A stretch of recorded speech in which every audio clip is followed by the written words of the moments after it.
the people who lived here before us. Many of them have descendants still.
Democrat Tom Perry.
In February and March,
Thanks.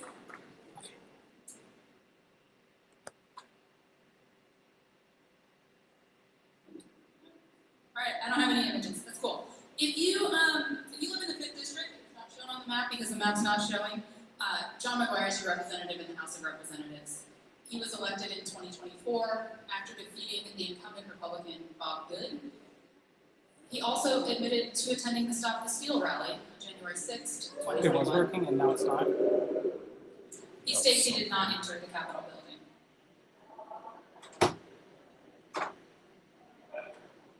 He is a former Navy SEAL and has historically acted in the interests of veterans. Is it still working? However, he's remained silent Still regarding working, the but mass quiet. firings of federal workers, which hit veterans particularly hard since they make up about 30% of And federal now? workers. And similarly, he has not spoken out about cuts to the VA, which will make it more difficult for veterans to obtain quality health care.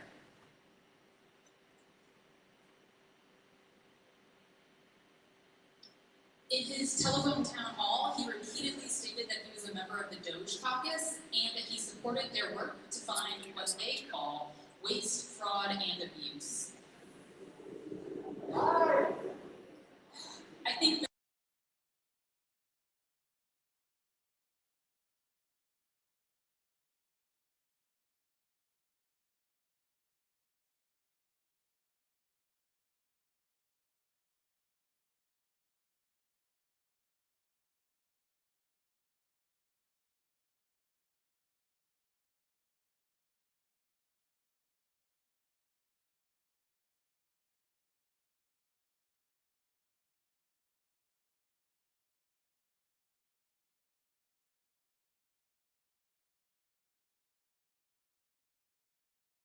plans is a problem.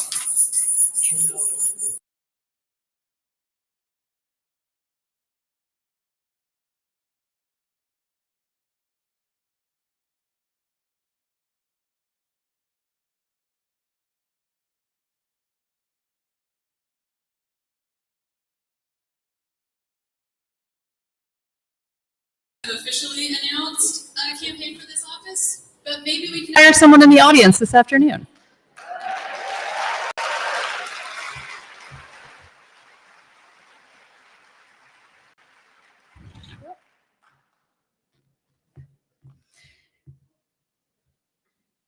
Here are a few highlights of what he's been doing in Congress. He voted for the House budget resolution, which includes massive cuts to Medicaid that could affect 160,000 residents in the 5th District, as well as cuts to SNAP benefits that could affect 110,000 residents in the district, all to fund tax breaks for billionaires. He is a co-sponsor of the SAVE Act, and that's the one that, if passed in the Senate, will disenfranchise millions of voters by requiring proof of citizenship, like a passport, in order to register to vote. It's estimated that 50% of Americans don't have a passport, and the cost of obtaining one should not be a requirement to vote. He introduced 2 bills, and he held a telephone town hall in February and is planning to hold another in May, but has not yet advertised the date or time. As Sage said, we've invited him many times to organize a town hall in Charlottesville at the date of his choice, and when he refused to respond, we organized this one for him. We sent him an invitation by mail and certified mail. We followed up on our invitation by sending him a list of 10 questions to answer. We asked him about his support for cuts to Medicaid and SNAP, about what he's doing to protect us from rising prices due to tariffs, and about whether he will condemn President Trump's unconstitutional actions. He didn't answer. You can see the full list of questions at indivisiblecharlottesville.org/townhall. He didn't respond, so earlier this week, we made sure to deliver the invitation in person.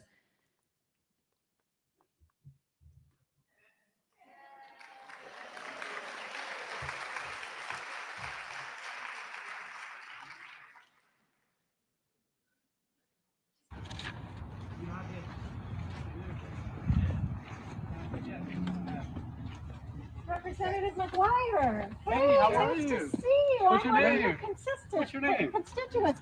I'm a volunteer with Indivisible Charlottesville. I know it. And we've been inviting you to And some how of are our ya? town halls, and you haven't your name? responded to Isabel. us. Nice to see you. Nice to see We got a you. town hall next month. Yeah, well, you haven't come to see us, and we've invited you twice now. You haven't even No given one's us ever the invited me. courtesy. We have a certified letter Oh, that did you your guys see that office letter? signed. We haven't got it We yet. invited you during the fall recess, during the March recess, excuse me. Yeah, but I don't want to go. I April mean, who wants to go to a town 26th. hall where they undress a naked mannequin and act like some That's children? not us. That's We did not whoever do did that. that's We just- invited you for a civil conversation. Whoever did that is Instead, not serious. you're going to a private meeting with the I'm sorry, finance I couldn't hear industry. Yes, Hey, nice to meet you guys. so you won't give us a reply? You won't come to our town hall on April 22nd? Representative, that's a no? You won't come?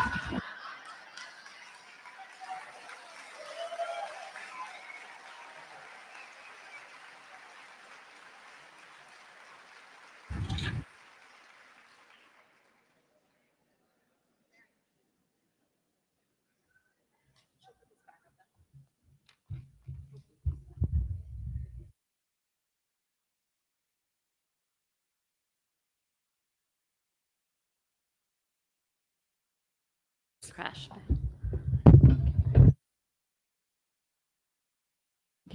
Hi, I'm Mary Stewart, a longtime resident of Charlottesville, and only recently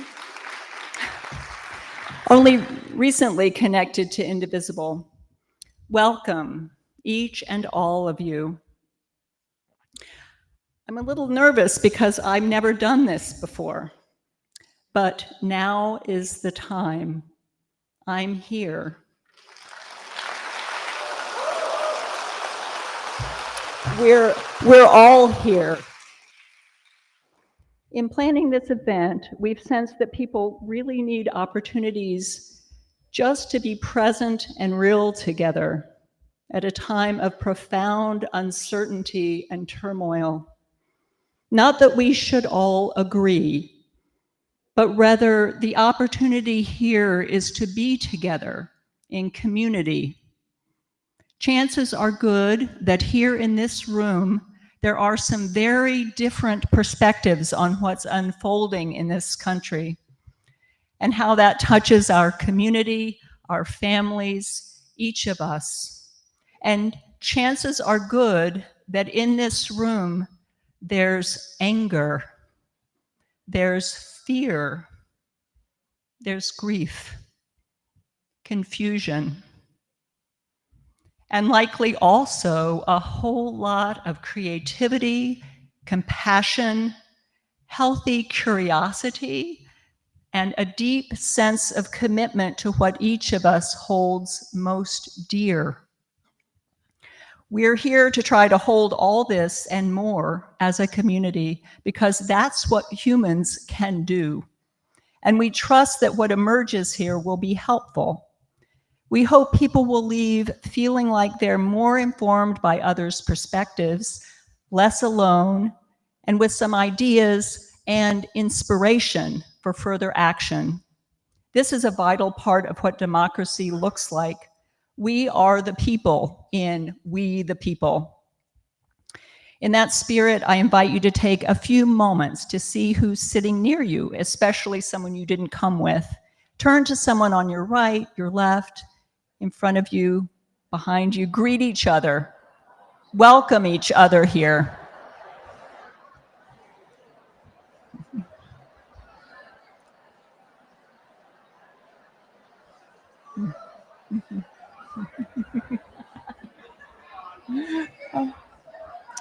Thank you. Okay. Thank you. Thank you. When we end, we can continue those conversations. We don't want to tone police, but we do want a family-friendly, civil, and respectful atmosphere. No profanity, personal insults, or threats. And if we keep audience responses, that's the cheers and the boos and all that in between, to a minimum, we'll be able to hear more voices more clearly. Everyone will be treated fairly. Each speaker will have 2 minutes. If you keep it shorter, that will allow us to hear more from more of our fellow citizens. At each microphone, there's an usher who will help adjust the mic so we can all hear you. We'll go from mic to mic in clockwise order, not yet though. Please speak slowly and clearly. Begin by stating your name and zip code so McGuire knows that you're a constituent. Someone will at the mics, there will be a yellow sign when you have 30 seconds left and a red sign when you have 5 seconds left. And at 2 minutes, the microphone managers will cut off the mics. If for accessibility reasons you need to speak from your seat, a volunteer can bring you a roving microphone. We hope that many of you will share how you, loved ones, and others you're concerned for have been or are worried about being personally affected by actions taken by the Trump administration with support from John McGuire. We acknowledge that some of these stories are sensitive, and we've understandably heard from some people that they can't risk speaking here given the retaliatory political climate. For example, federal employees who have lost or may soon lose jobs, people who run nonprofits whose funding has been suddenly cut or put in jeopardy. The list goes on. If this is you, consider asking someone else if they will present your comment, vouching for your experience while preserving your anonymity. Due to the huge attendance here today, unfortunately, we'll likely run out of time before everyone who wants to speak gets the chance. So we ask each of you, whether you speak at the mic or not, to write your comments and put them in the boxes near the mics and also on the way out the door. They will be hand-delivered to McGuire next week, along with a video recording of all of this. It was great to read the comments that people wrote when getting your Eventbrite tickets, but please write each of these and more if you want to. There are extra cards floating around as well on cards, and leave them with us, since that's the way we'll get them to McGuire. Put your full name and zip code on them. I think we've already heard this part. If you don't put your full name and zip code, the congressional staffer will likely throw them out. But if you want a response, include your name, your email or mailing address. It's great to think of McGuire's staff getting to log and respond to boxes full of our concerns.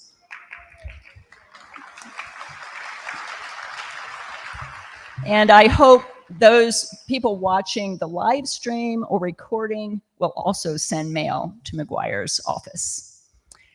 Finally, we aren't going to try to answer your questions or really respond to your comments. We're providing a forum for you to tell McGuire what he needs to hear. He's not present today, but look around. 1,000 or so of your fellow constituents have shown up to hear you as you stand up for democracy. So you're speaking to McGuire and also to all of us. We hope that McGuire will note the deep concern and strength that brings us together, and that he'll be motivated to listen and respond thoughtfully to and act on our concerns. What he sees here today should be an inspiring demonstration of how democracy works. Citizens coming together to further the common good. Before some of you start lining up at the mics, Kristen's going to lead us in a song.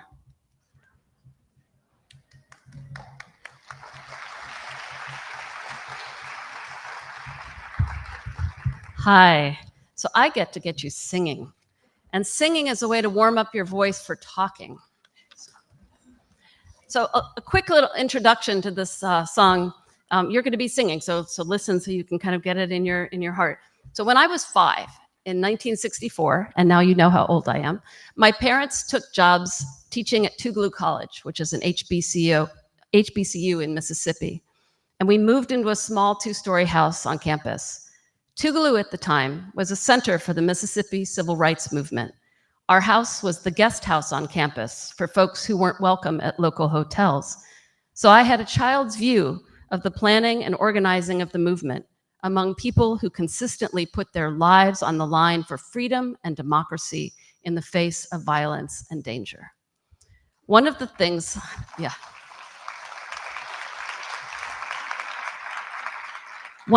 I learned was how important music can be in galvanizing folks to act and to giving activists a feeling of unity and courage.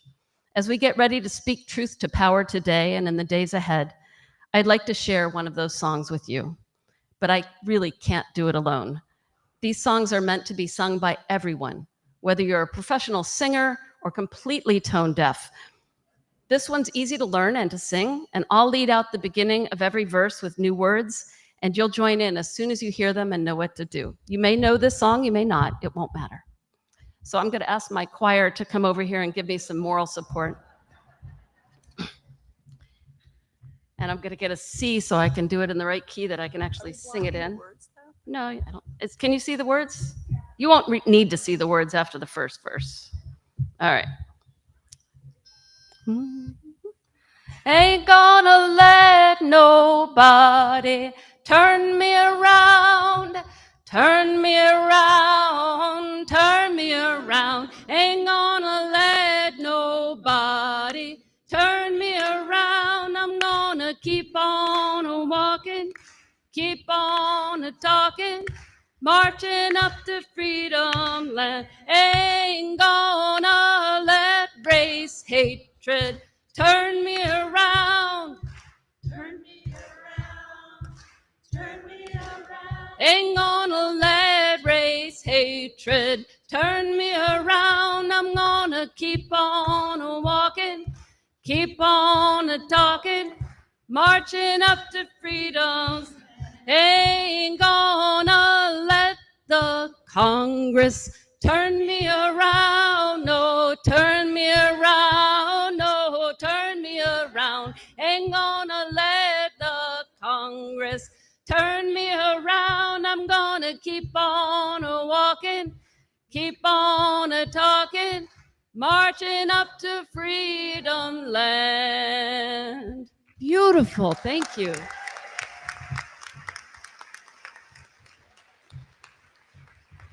All right, as Mary said, now you can start. If you want to speak, and there, we have a mic here, a mic there, a mic there, and a mic there. You can start lining up. For this mic, you're going to be over there. For this mic, over there. And for the back mics, kind of toward the doors. And we're going to rotate the questions, starting with this one. As Mary said, the mics will turn off after 2 minutes, but take less if you can, and more people can talk. After this person speaks, that person will speak, then that one, then that one. All right, go.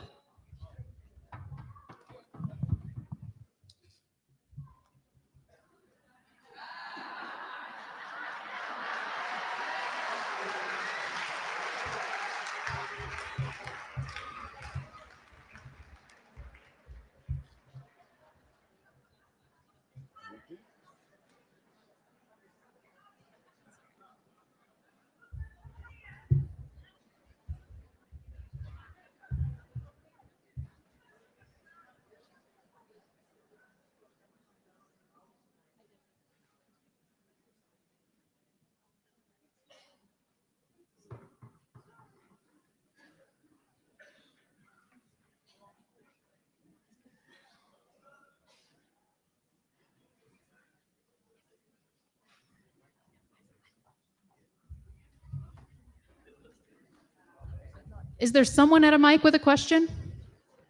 Oh, they're ready. Oh, they're ready. Okay. Wait, hold on. Yeah. Great. Hey, thank you so much. I have worked in government my entire adult life, right? That's about 8 years with the U.S. Navy, then a little bit at DOJ, and now I'm a supervisor in Albemarle County. And in my whole, thank you, in my whole life and career, the single most chaotic day in government I've ever encountered was January 28th. That is when the federal administration said that they were freezing all federal grants, all of them, no elaboration.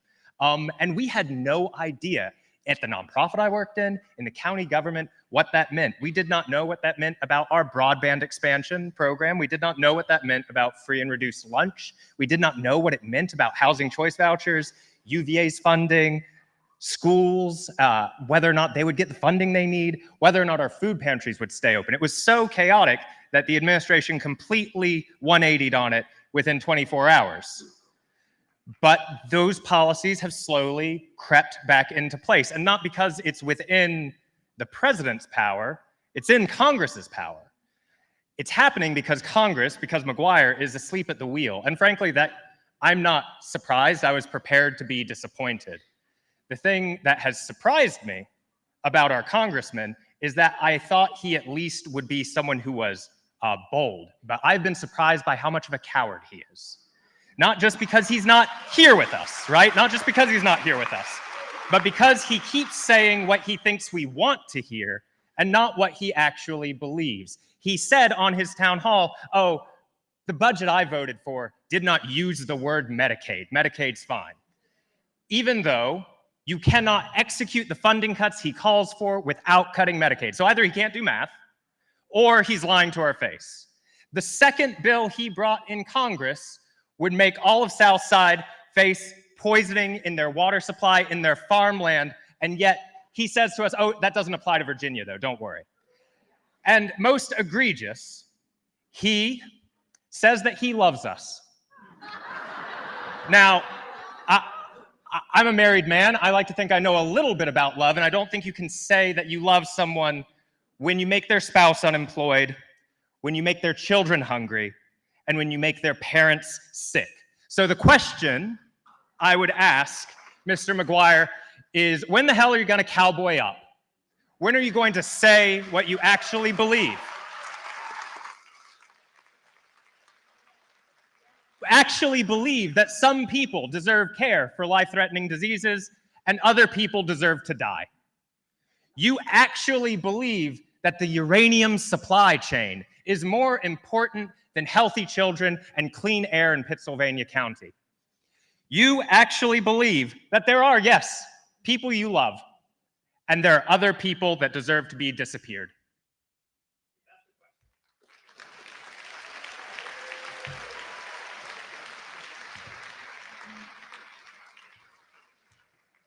Thank you so much. I want to say, I do want to remind, we have a lot of people here, so the mics are supposed to be cut off after 2 minutes. So when there's someone at each mic, no, you're amazing. You did great. Yeah. And so don't feel badly, but we're volunteers, right? We're like trying this out for the first time. So at each mic, there should be a person that's going to hold up a yellow card when you get to 90 seconds.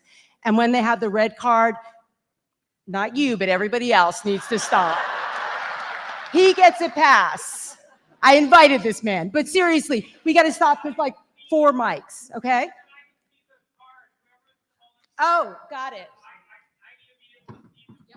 Okay, great. So I guess you'll probably need to, oh, I'm sorry, dear. You need to stand here. Okay, next mic. And they're looking this way, so. Yes. She'll start your mic up for you. Try now.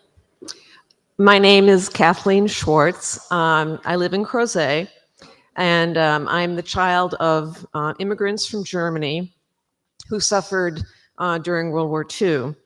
My question for Mr. McGuire: how has Trump's grasp at power over our media, press, judiciary, and legislative branches differ from that of Adolf Hitler?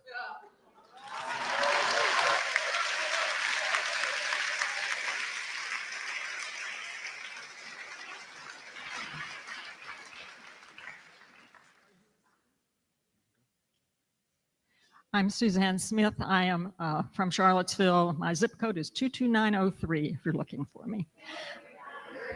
I'm a retired hospital chaplain and had a lot of experience in medical ethics. What is the right thing to do? Representative McGuire, the oath that you took as you began your service in the military and as our elected representative was, quote, to support and defend the Constitution against all enemies, foreign and domestic. You are not honoring your oath. You are not only allowing but supporting the destruction of our democracy, masked people in plain clothes abducting lawful residents, behavior like the Nazis and the KKK, and you have not done anything about that. Our constitutional balance of powers is being destroyed by your collusion with the executive branch gone wild. The structure of our government, the destruction of our government is not efficiency. What is your plan to restore the balance of power and to honor your oath to support the Constitution against domestic enemies?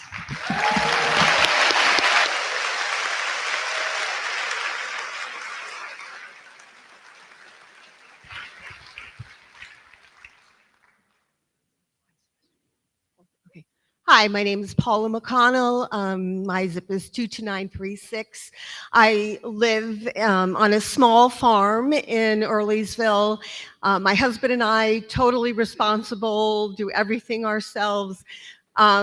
We are retired now, so yes, Social Security, that the money we put in all those years is helping us to maintain our farm. If we lose that, we may lose our mortgage. What happens to us? What happens to my animals? That's a big worry for us. Also, Mr. McGuire, I sent you a letter when the first rumblings of dismantling the Department of Education were started. And I said to you that I am the grandmother of a 3-year-old child who was born with Down syndrome. Dismantling the Department of Education will hurt her ability to excel and to prove herself as a valuable person in our society as she gets older. It will be detrimental to her education and her life, as it will to so many other children with special needs who deserve to be a part of our society and our country. Thank you.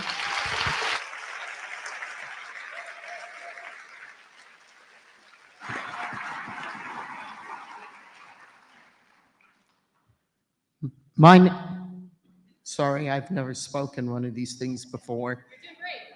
My name is Cindy Dotson. My zip code is 22924. That's Batesville. My first comment is I have worked and contributed to Social Security for 52 years. Although President Trump promised not to touch Social Security benefits, the administration of these benefits have been decimated. What are you going to do to correct the damage done? My second comment is all the people in the U.S. are entitled to due process as enumerated in the Constitution.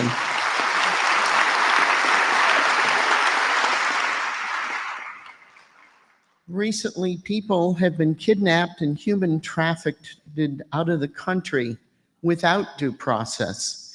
Now the administration is making threats to kidnap American citizens and traffic them.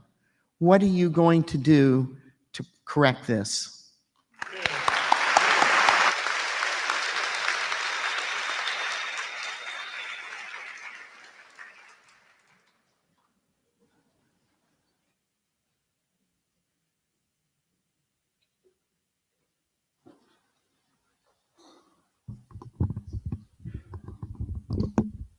Good afternoon. My name is Paul Sullivan, and I'm retired. I live in a cabin down in Nelson County. If I gave away the zip code, they'd know where my house was. I'm also a Gulf War veteran. I was in a scout platoon in a canvas Humvee in the ground invasion of Iraq in 1991. And then I spent the next 30 plus years fighting to fix VA, including setting up a VA suicide prevention hotline and setting up benefits.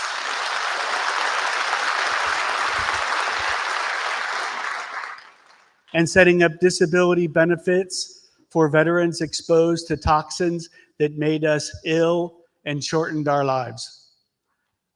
On April 10, McGuire voted for the Trump budget that cut funding for VA by tens of billions of dollars.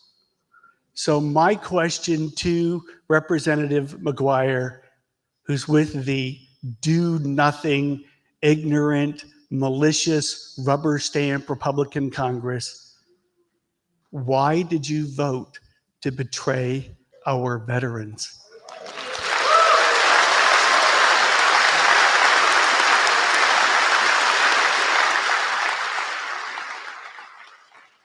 how many veterans will die because they can't get through to the suicide hotline because Trump, Musk, and VA Secretary Collins fired counselors at the VA hotline?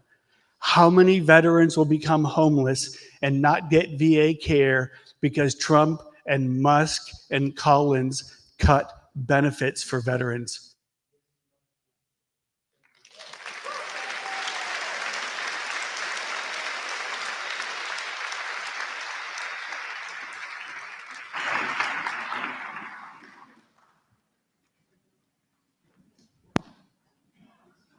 Yes, Representative McGuire, Josh Pritchett, Charlottesville, Virginia, zip code 22901. I'd just like to ask, why is it all your campaign posters have you posing with guns? How does that benefit the residents of your district? And do you really think you're impressing anybody with your really bad John Wick cosplay?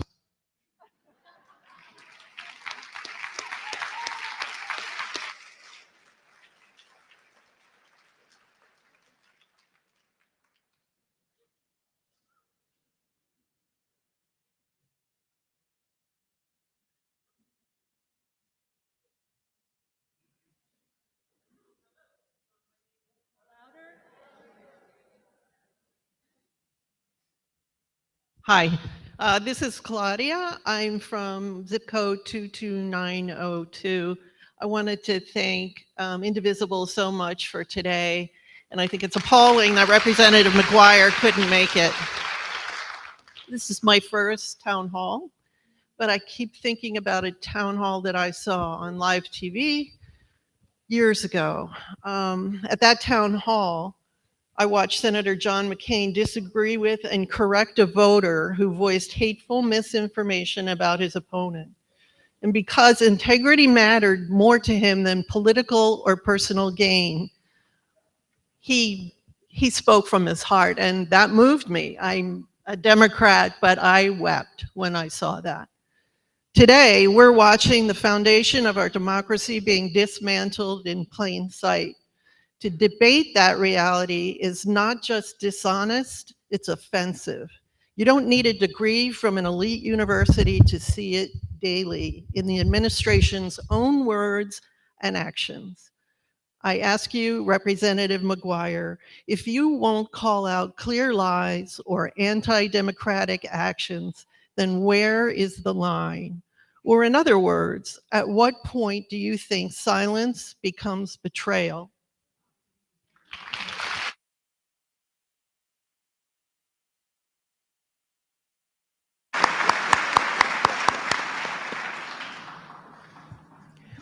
My name is Richard, zip 22911. I'm a member of American Legion Post 308. And for you, Navy SEAL McGuire, I have this scenario, sir. You and your 6-person SEAL team are tasked with a critical mission to land on shore in the nation of Yemen. Explosives are involved. As you gear up and approach your objective, you are notified by Ops Control that the Secretary of Defense has revealed your mission details with an insecure comms network. Sir, searchlights are already sweeping the beach. There is machine gun fire in the background. You are SEAL team leader. Yes, you do manage to exfiltrate because of your own personal bravery and skill sets. And almost immediately, you're called to the Pentagon. What do you say in your debrief to Mr. Hegseth?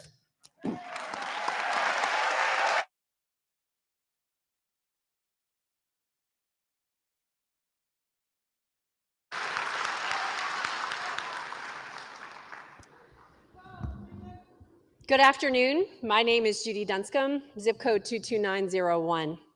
My question for Congressman McGuire is what are you doing to preserve the United States of America's preeminent position around the world as a leader in science? Scientist conjures up the image of a person in a lab coat toiling on some obscure detail that nobody cares about. And it's possible that some of the science funded by the government actually does look like that, but the majority of it does not. Let's look.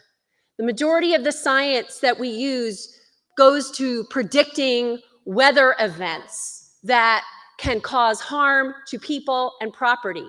It goes to understanding the movement of landslides that can slip and cause harm to people. It goes to understanding complex astrophysics equations that have applications in aerospace, in military defense, and in the manufacture of things that we use in our everyday lives.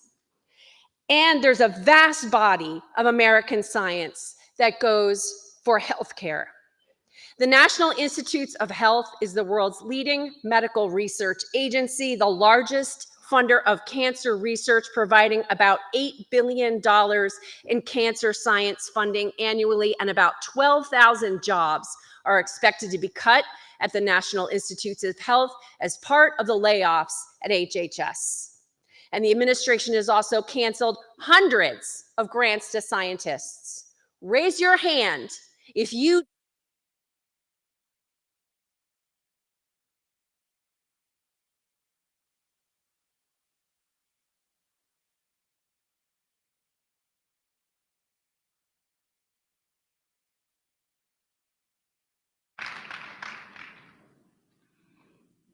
My name is Les Dorland. I live in North Garden, 22959. As a member of the Armed Services Committee on Oversight and Accountability, as a representative for more than 775,000 Virginia residents, are you working on keeping costs low for families, protecting and serving the military, or are you just serving Donald Trump?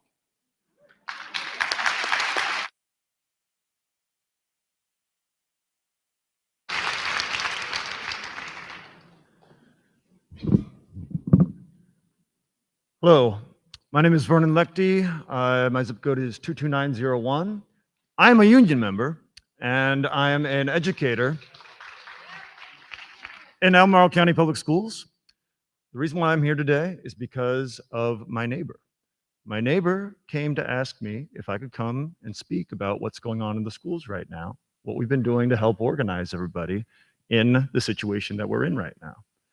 Well, we've been pulling together because there's a lot of uncertainty going on.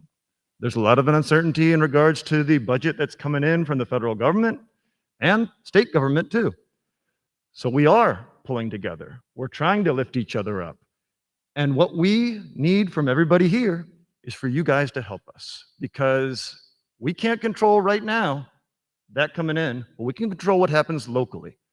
So I'm asking every single person in here, touch base with your community. Connect with the educators in your school divisions. Figure out what they want and show up like you've done today, because this matters. This has a giant impact right here. And everything starts locally. And from here, that snowballs to the state and then to the federal level right there. We got to make it so uncomfortable for positions that everybody's been talking about right now that they would never think of doing something like that. But that involves doing what my neighbor did.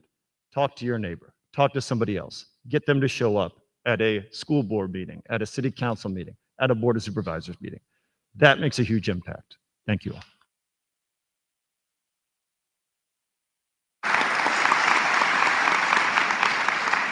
My name is David Michelson. I live in Barboursville, 22923. First of all, I'd like to state that America is great. We don't need to make it great. It already is. My question is, given the increase in natural disasters due to climate change, how can you reduce FEMA and deny climate change rather than aggressively addressing the root causes. It's clear when you look at what the insurance industry is doing and what the banking industry is doing, that climate change is happening and it's costing us millions upon millions of dollars. And if we don't address it, it could bankrupt us. So I would challenge you to look at moving forward rather than backwards. Invest in green economy, and let's really compete against China, who's leading the world in this effort.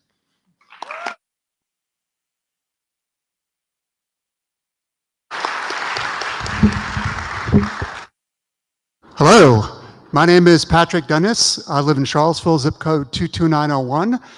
And Mr. McGuire, I really wish that you would have shown up today. The 5th District elected you to represent us, and I really hope you come to the next town hall and hear us. You work for us, not for President Trump. And that being said, tariffs, they get me going. Tariffs are a tax on the American family. Yale estimates that tariffs will cost the average American family $4,000 a year. President Trump thinks that other countries will pay for tariffs, just like he thought Mexico will pay for the wall. We know how that turned out. So the Smoot-Hawley Act in 1930 increased tariffs to 60%. It resulted in a huge recession, 25% unemployment. So, Mr. McGuire, why do you support this tax on the American family that will cause inflation, cause the average household to pay more money, cause people to lose their jobs, and even cause shortages of goods in the COVID era? So please push back on your president. You work for us, not for President Trump. Thank you.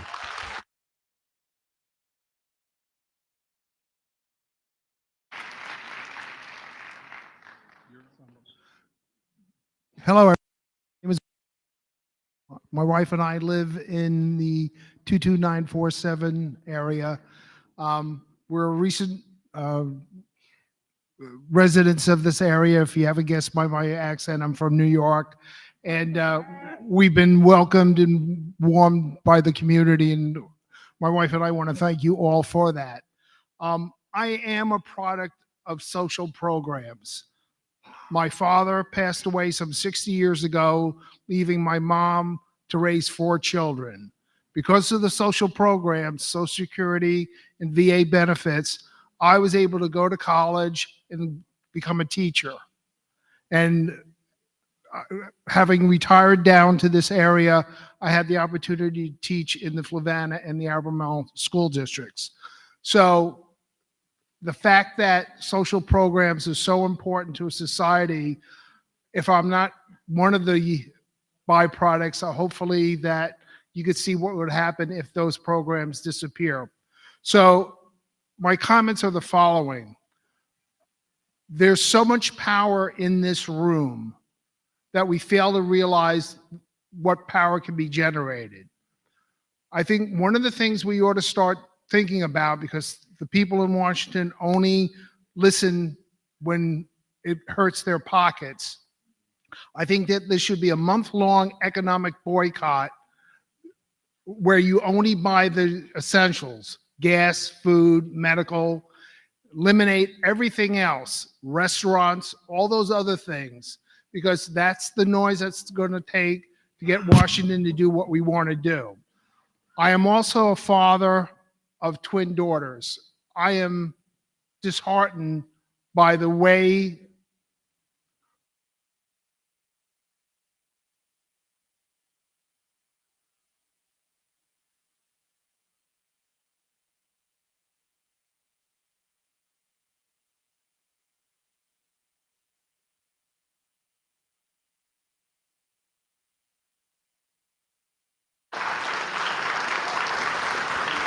Hey, everybody. I am just looking at the time, and it is 4:05. We have planned for this event to go until 4:30, and I see a lot of questions still out there, and I really want to hear them. So what I would like to suggest is that we just stop clapping for everyone's question and quickly go through the questions so that we can hear what everyone has to say. And also, It went okay. I am Trin, and I'm a constituent from zip code 22901. 592. And 582. if we're gonna do this, I gotta talk, okay? We have been having lots of conversations in our house. I am tired of the lies coming out of Me too. Representative McGuire. Yeah. And Me too. I'm tired of it. of my questions being answered with lies. And my son has picked up on our energy, and he wanted to say something. So go ahead and give your message. For farms, I think that you should have hovering trucks so that you do not smush the crops. Autism is not a disease. Yeah. Thank you. Thank you. Whoa, whoa, whoa, whoa. Hello, my name is Annette, and zip code 22923. I'm speaking for some farmers that I know who are busy today farming, but I work with a group, and they have asked, please help get the word to the congressman about the massive economic harm, for one thing, to their farming businesses because of the billions of dollars of cuts of USDA has made now. In particular, I want to highlight one particular set of programs. $21 million will not come to Virginia farmers who had been working on the farm to school and farm to food bank programs over all these years since the COVID era. The congressman should know this is directly hurting children and families in your jurisdiction. What are you going to do to make sure that the family farms don't lose their livelihoods? And these are small farms we're talking about, all in our district and around our state. And that families don't lose their access to healthy food options. Weren't we supposed to be making America healthy again? Thank you. My name is Barbara Creedon, and I live in 22947. My question relates to reproductive rights. The most recent poll on key policy issues in Virginia, conducted by the Wilder School of Government at VCU, found out that in the 5th Congressional District, Representative McGuire's district, a full 56% of respondents, more than half, support abortion rights, while only 1/3, just 34%, do not support abortion rights. Representative McGuire, you have repeatedly stated that you personally oppose abortion. But given that the majority of your constituents polled support abortion rights, will you represent that majority, which is your mandate as our elected official, or will you choose instead to ignore that and represent your own personal interests regarding abortion rights? Let me add that I've asked this question repeatedly to Representative McGuire's office, both on the phone and in writing. I've received the same boilerplate policy response that he does not believe abortion is health care, and that his objective is to, quote, protect women. Representative McGuire, to protect women. Representative McGuire, we don't need your protection, but we demand your respect, and you can start by answering this question. Thank you. Hello, I'm Edith Clues, area code zip code 22902. Representative McGuire, we know that you owe your political life to Trump and you are his lackey. I almost said handmaid, but you are a lackey. We're gender neutral here. Be aware, I'm going to repeat what everybody else has said. Your job is to uphold the Constitution and serve us, the people of Virginia and the United States. So that means everything that everybody said already, but it also means supporting and respecting people, the majority of this country, who are people of various colors, people who are women of various genders. You look a lot like a white male supremacist. So try your hardest not to be that person. Acknowledge the great achievements of all Americans. Don't erase people just because they aren't white and male. And then some other more economic things. Support the United States being a fair and reliable trading and security partner for established and emerging constitutional democracies, and use our strong military to help those societies. Serve the people of the United States, do not serve the oligarchs of the world. Thank you.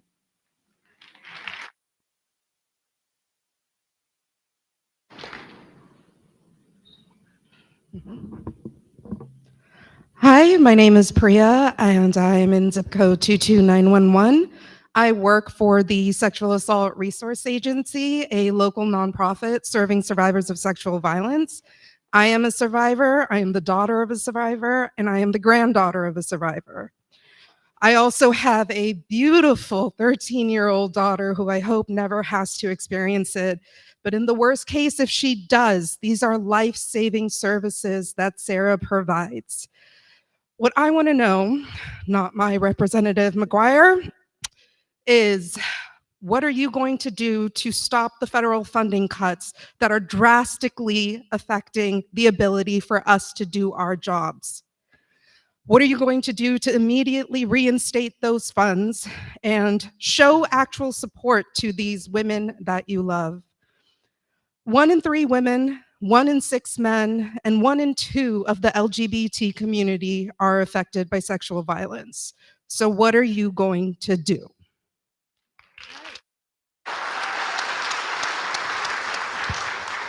I wanted to quickly say that we are having such strong comments from everyone here that we're going to go till 4:30 with the comments. We need to be all out of here by 5.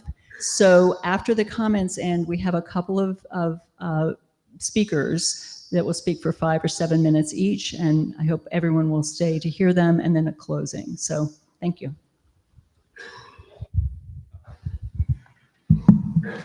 Hello, Crozet 22903. My question is actually for all of us, but especially Mr. McGuire and the rest of Congress. What's your bright line? What's it going to take? Ignoring the Supreme Court, renditions of US citizens, invading a sovereign country, arresting judges, arresting opposition party members. What is your bright line? What is a bridge too far? I would really want to know that. What's it going to take for you to stand up to this administration and say, no more illegal acts? Thank you.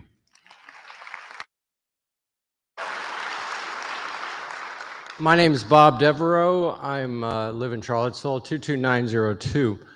I spent 35 years practicing family medicine in Southwest Virginia. 1/4 of my patients were on Medicaid. I was really proud of the fact that Virginia was one of the first states in the South to extend Medicaid coverage during the era of the Affordable Care Act.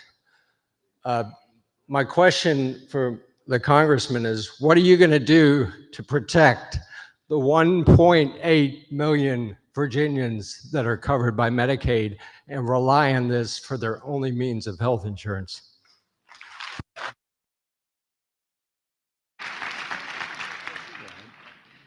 My name is, I'm a Crozet resident, 22932. I'm a social worker in the nonprofit sector. And my questions are, how do you account for your actions that have jeopardized thousands of existing jobs in your district? Beyond federal employees, thousands more of us are at risk of being laid off due to Medicaid cuts, DOGE slashing of grants, and increased scrutiny of agencies that exist to promote public welfare. What do you say to your hardworking constituents who go to work and face meetings regarding whether or not our livelihoods will be cut because some uneducated 19-year-old Musk crony deems us unnecessary? What do you say to those of us who are becoming increasingly aware by your actions and your even louder silence, the American dream is only for those who can buy their way in?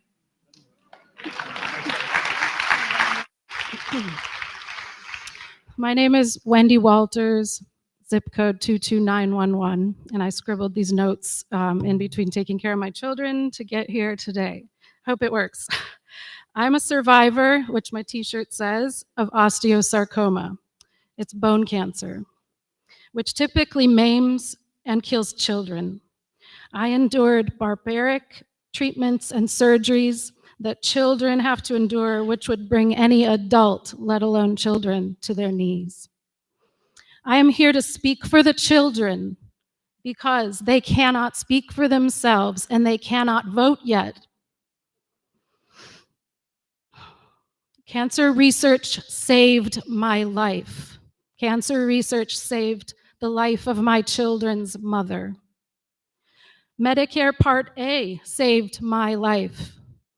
And God willing, Medicaid soon will continue to save my life as I find that I might need it. Social Security disability income has saved my life. These things are going to be or have already been cut in the name of alleged waste, fraud, and abuse in order to give filthy rich people more tax breaks than they already have. And they can pay out of pocket for their cancer treatments, but we cannot. So I ask you this, Mr. McGuire, am I waste, fraud, and abuse? Are the children who did not survive what I survived waste, fraud, and abuse? I call you every day, and I talk about things that matter to me. And you go out and you meet with financial people and you hobnob around Mar-a-Lago. But I'm asking you, who's waste, fraud, and abuse?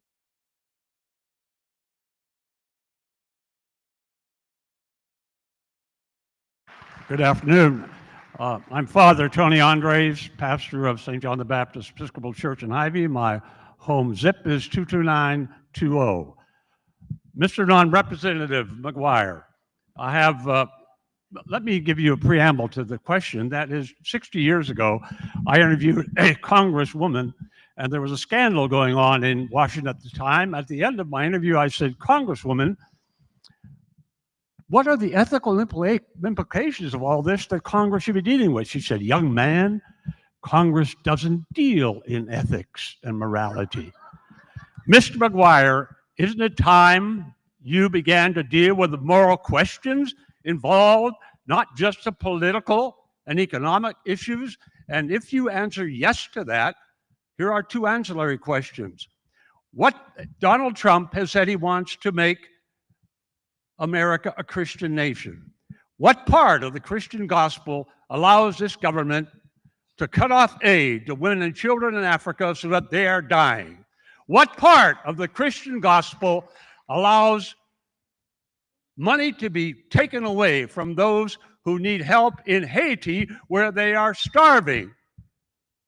What government allowance in the gospel is there for the president to support the prime minister of Israel who's cut off food to Gaza and women and children are dying? You have a moral responsibility to answer that question.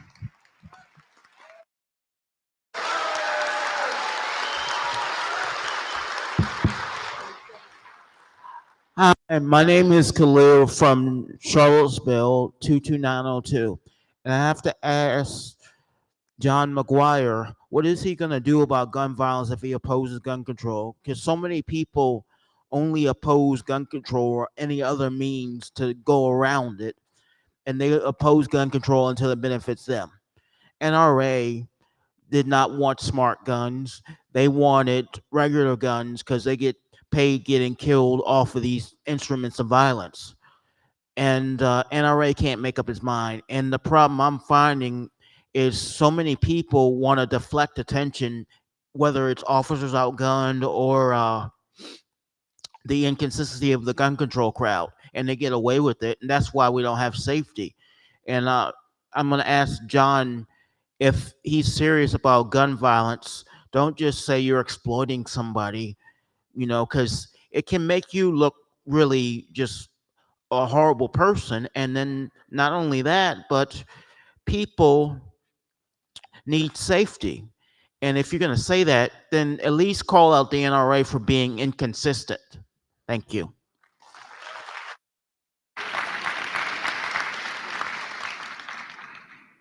Hello, my name is Amy Lawfer, and I know John because we were colleagues for a short time. And right before he got elected, he and I were on a panel together. And at the end of the panel, we were talking in the hallway, and I said, hey, listen, when you get there, you better bring back resources to our district, and you better, no matter what happens, support Virginia. Put us before party. And we're here today because he's not here and he refuses to stand up to protect our democracy from a president and his cronies who are tearing our country apart piece by piece. While they threaten the rule of law, attack our institutions, and put personal power over public good, you are staying silent. But let's be clear. The daily assault on our democracy is not going unnoticed. Every single person here and all over the country is watching this.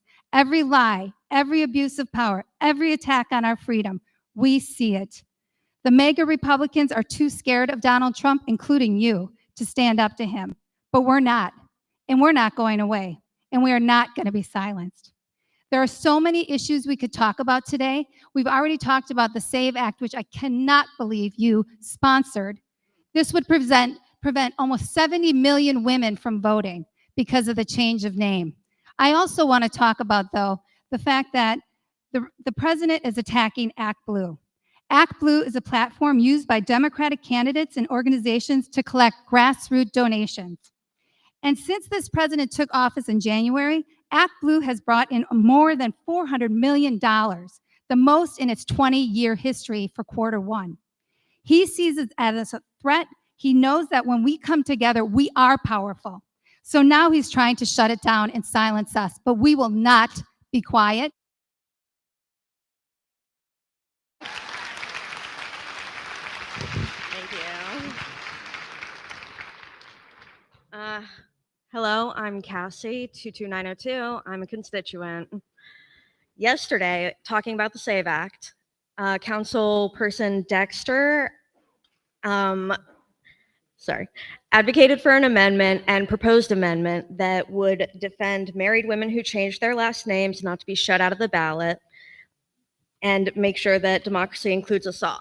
She also introduced 7 other amendments that were blocked by Republicans that would have ensured the right to vote, no matter what, to military service members, people of color, Native communities, survivors of domestic violence, who maybe can't get a copy of their marriage certificate to prove that's why they changed their name.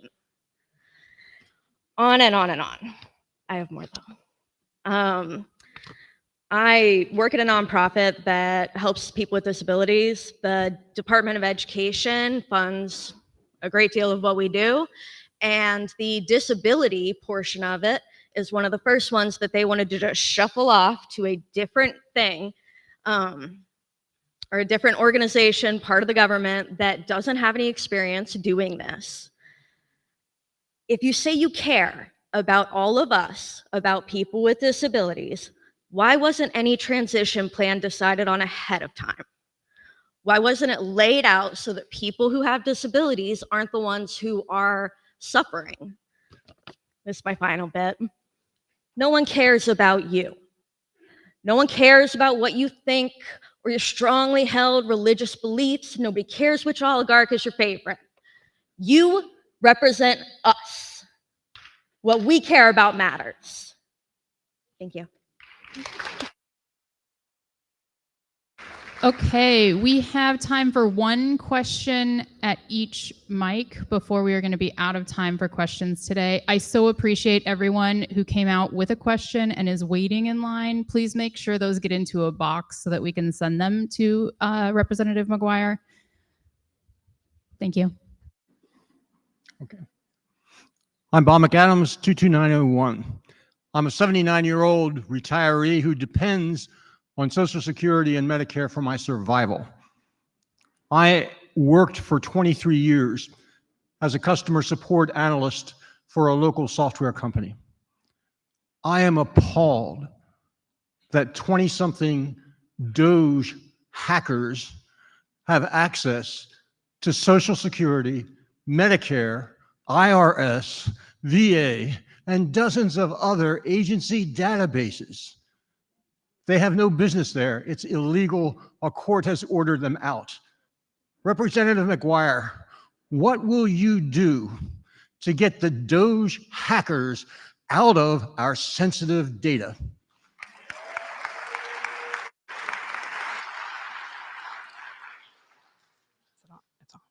Hi, my name's Alita Strickland, 23093. I live in Louisa, and I've known McGuire since he was my state delegate in 2018. None of this is new, just so you know. I want to thank Indivisible Charlottesville for hosting this. You guys have so many great questions, but based on my history with him, I've framed mine a little differently. I'm a psychologist in private practice in Louisa. I'm the only psychologist in the county who sees children. We are in a health professional shortage area. That means there's not enough providers, like there is everywhere, but it's a federal designation. I'm looking at expanding my space, but over half of I'd have to sign a year lease, and over half of my clients are Medicaid. And that's by choice, because that's a population I feel needs to be served. As a small business owner, Mr. McGuire, can you guarantee me that half of my income is not going to be cut on October 1 when the new federal government budget begins? He's a small business owner. He understands planning. He understands expenses. I have contacted him numerous times, both in email and by telephone, and I got one boilerplate response telling me what Medicaid was.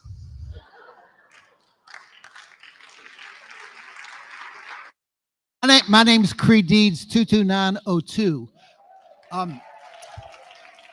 Congressman McGuire, nearly 167,000 of your constituents, more than 1 in 5, are Medicaid recipients. 62,000 of those recipients are children under the age of 18. 54,000 are adults, part of the expansion population. You take $880 billion out of Medicaid over the next 10 years, which would crush the program. Now, 2 of your colleagues, Jen Kiggins from Virginia Beach and Rob Whitman from the Northern Neck, both Republicans, they've taken the same vote you have, but they have since said that they would oppose Medicaid cuts. Will you make the same pledge? Will you represent the people of the 5th District or the man in the White House?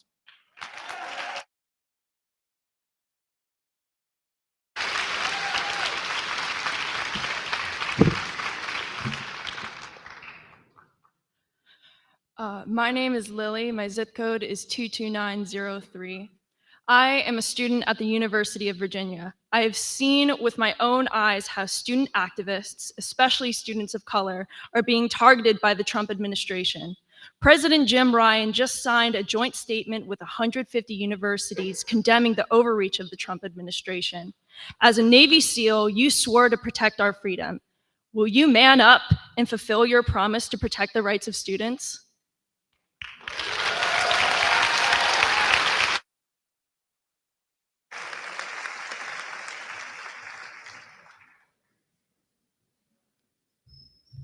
All right, thank you all for making those last couple of ones shorter than 2 minutes. We have 2 more folks on the mic in line here, and you'll see why. One is State Senator Hashmi, Ghazla Hashmi, and then Katrina Carlson, and then we'll be done.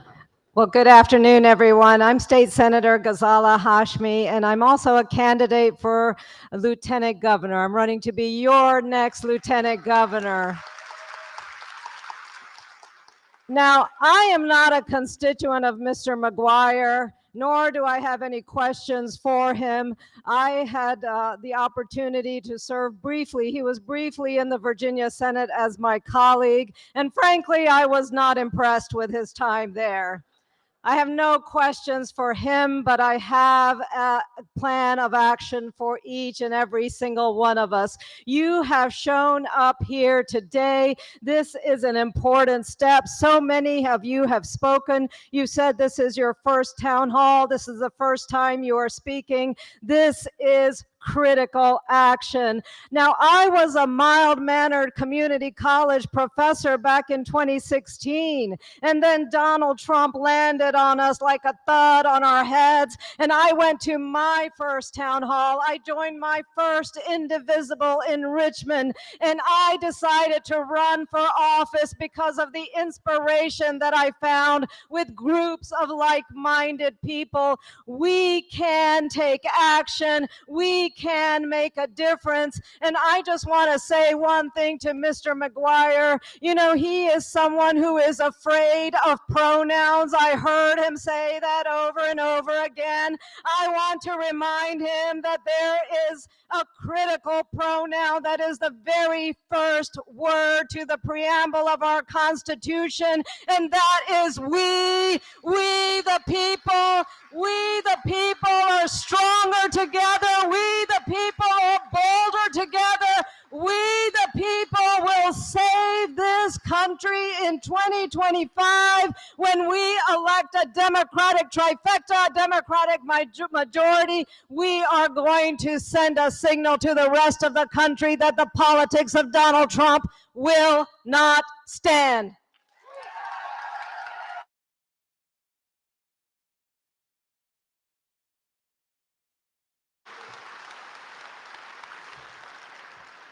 Yeah, so I was sitting over there saying this is going to be a real tough act to follow. I actually, I don't have any question for Representative McGuire, and I wasn't planning on speaking. I mainly wanted to come and listen to what you guys have to say. And if you want to speak to me, I have a town hall next week, so you're going to always come by. I didn't plan on speaking, so I didn't have any notes. But what I did have today with me all day were my kids, and they drew on this flashcard. And so that's what I'm going to leave us with. Instead of asking him a question, I'm going to ask all of you to think about your why. For me, it's my children who go to school, and I did one of them come out, and I worry about them when I hear people saying, I can't wait to get all those immigrant children out of schools. What does an immigrant children look like? What does an immigrant child look like? What does that mean? So that's what my why is. I ask you to please look at your why in deep so you can do whatever we need to do to make sure that we stop Trump, that we keep rule of law, and that we protect our democracy. So that's my ask. Oh, and I'm speaking off the cuff and I'm following in really big footsteps. The picture that they drew is of a very strong man and a chicken, a Minecraft chicken. So my thing is make a choice which one we want to be. I'm so glad that we're out here fighting for what's right. So thank you.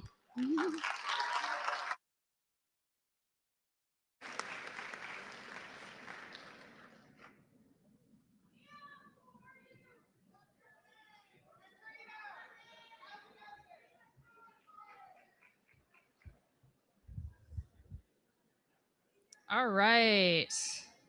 Thank you. Oh, don't leave yet. Don't leave. I mean, if you have to, I guess. It is 4:30.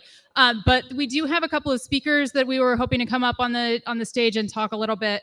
And I just want to quickly, there's a lot going on in May. Tonight, there is a fundraiser for New River Abortion Fund. April 29th, there's a group taking all of your comments from today down to McGuire's office in DC, up, I guess.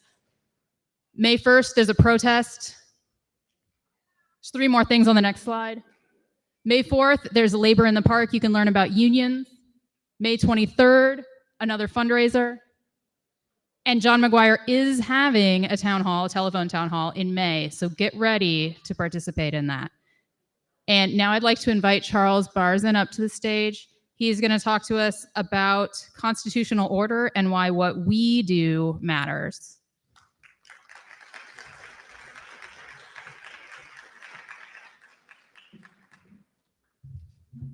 Hi there. Can you hear me okay? Hi, yeah, my name is Charles Barzin. I teach over at the law school. I teach constitutional law and a couple other subjects over there. And I just have a couple of minutes. So I just wanted to really communicate 2 ideas. One is about Trump and what I would call the constitutional order. And the second is about, as just mentioned, what I think is important about what you all are doing right now. When I say, on the first point, when I say constitutional order, I don't just mean the written constitution. I mean something like the whole structure of rules, norms, and practices within which we expect democratic politics to take place. I think there is no question that Trump and the Trump administration is a threat to our constitutional order. I could go on a laundry list, but you all probably know them, and some of them have been voiced today.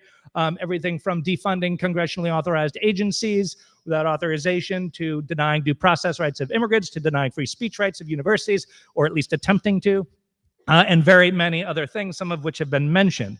Now, it's tricky talking about a president violating the Constitution because there is a sense in which they always are, right? I mean, pretty much presidents are always trying to expand the boundaries of Article 2, and they almost every year there's a case brought to the Supreme Court saying that they shouldn't, and the Supreme Court often strikes them down.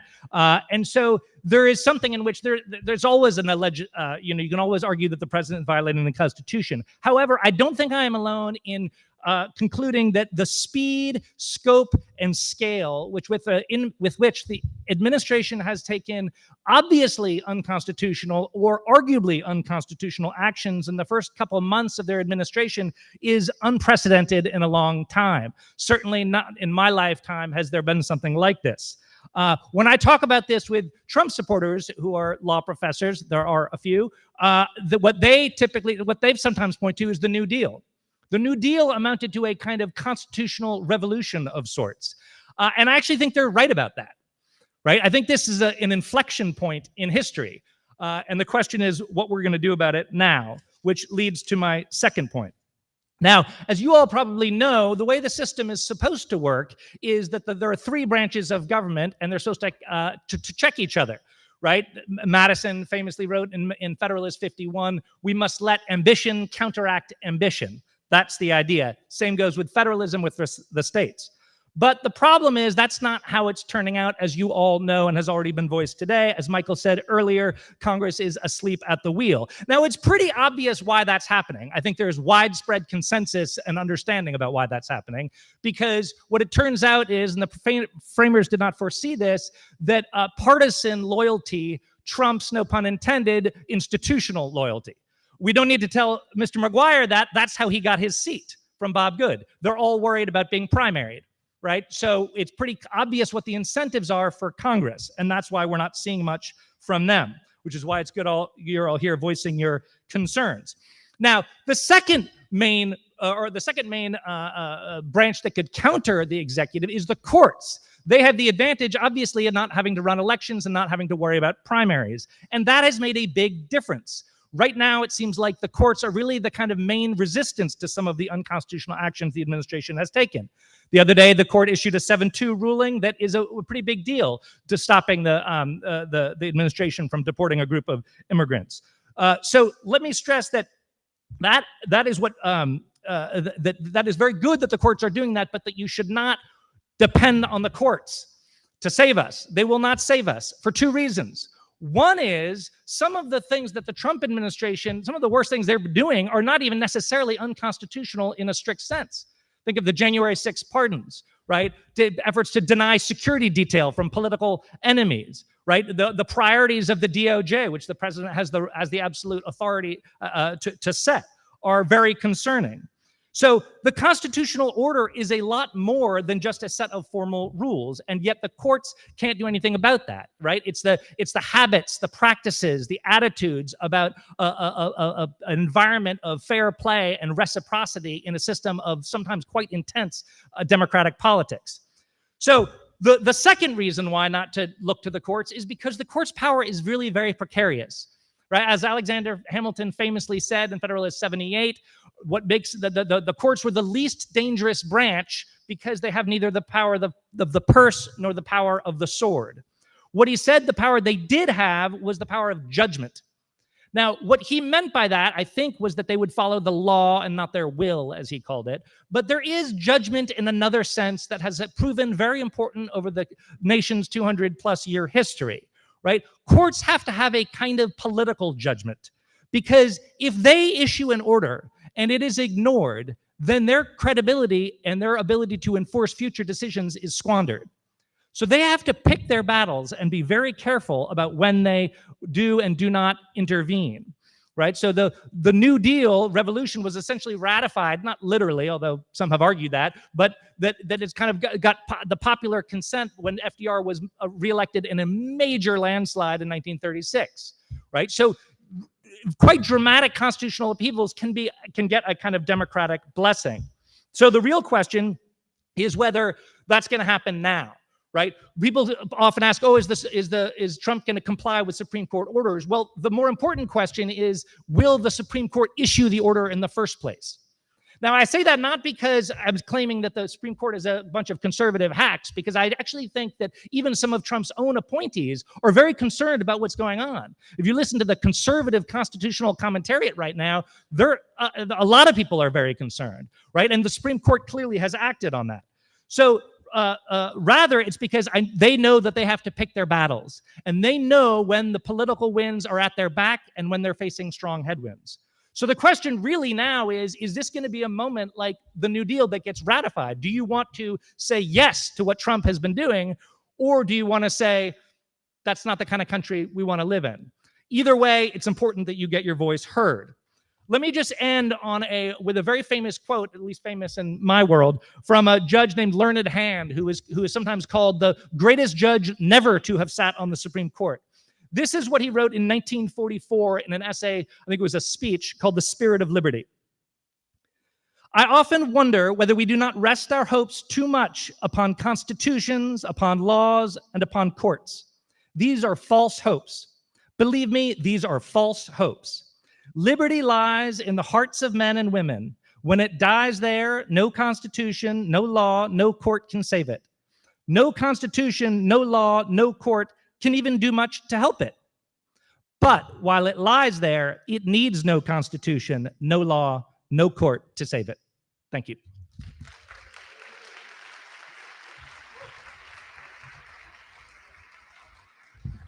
Thank you. We have Sally Hudson next.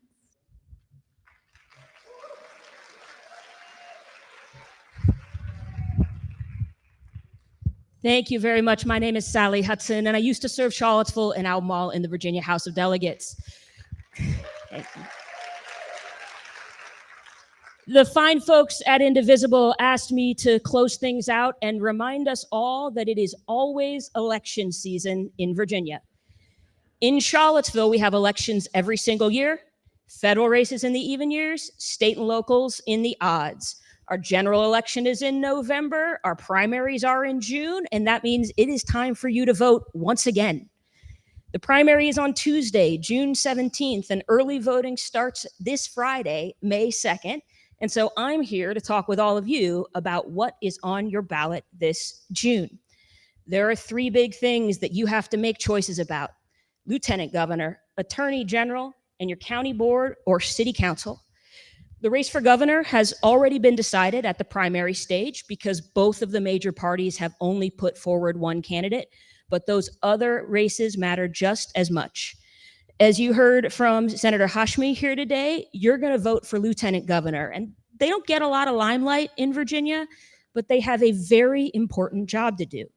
The lieutenant governor casts the tie-breaking votes in our state Senate. There are 6 candidates running in the Democratic primary in June, and I hope you will give them all your close attention. Please support the person who you trust most to make the toughest calls in the highest stakes, because the lieutenant governor is the conscience of the Senate. That body is divided by just one vote, so they may have an awful lot of big decisions to make in the years ahead. Next on your ballot is your attorney general. That's the people's lawyer. The attorney general is responsible for ensuring that the federal government minds the rule of law. You may have noticed that attorneys general all across the country have been filing lawsuits against the federal government to protect critical programs that have had their funding cut. You may have also noticed some peace and quiet here in the press in Virginia about those lawsuits.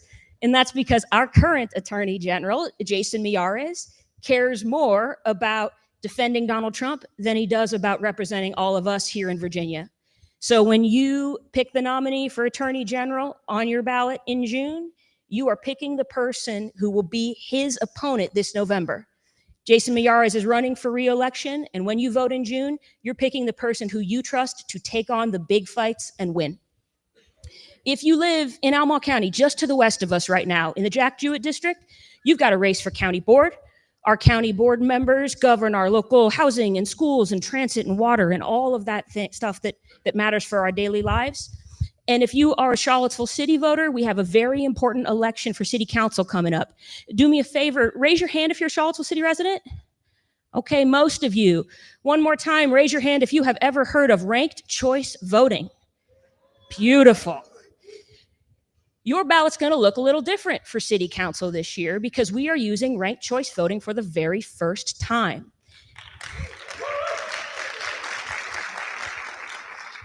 In a ranked choice election, you don't just vote for one candidate. You get to rank the candidates in the order that you like them.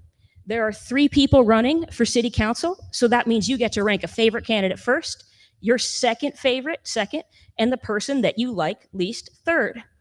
Ranked choice voting lets every voter be honest at the ballot box. You cannot hurt your favorite candidate by ranking more people, and you don't have to worry about wasting your vote by supporting the person who you actually like the best. Ranked choice voting is used all across the world and increasingly across the country to empower voters at the ballot box and encourage public servants to work harder on bringing communities together than on tearing us apart. And so I want to leave you with one last idea. About 8 years ago, I was much like Senator Hashmi and potentially a lot like a lot of you today. I was a citizen on the edges of civic engagement. I paid attention to the press, but I'd never been politically involved. But Donald Trump's election got me to start showing up to things like this. And I walked into a Democratic Party meeting of the Charlottesville City Council, and I said to one of the very serious people who was running that meeting that none of this would have happened if Virginia had ranked choice voting, and we should really think about bringing that here so that we could have better elections that encourage people to bring us together. And that very serious person told me, "You seem bright, but we could never do that in Virginia." And they were very wrong. 8 years later, we're going to make that happen.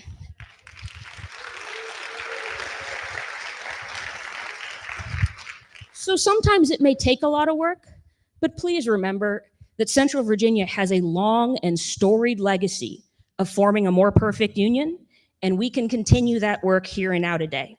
So this is just one of the many small steps that we will take to ensure that our community stays strong together, no matter who represents us in DC. And when you remember to vote by June 17th, you can pick even better representation for all of us at the state and local level. Thank you so much for coming out today.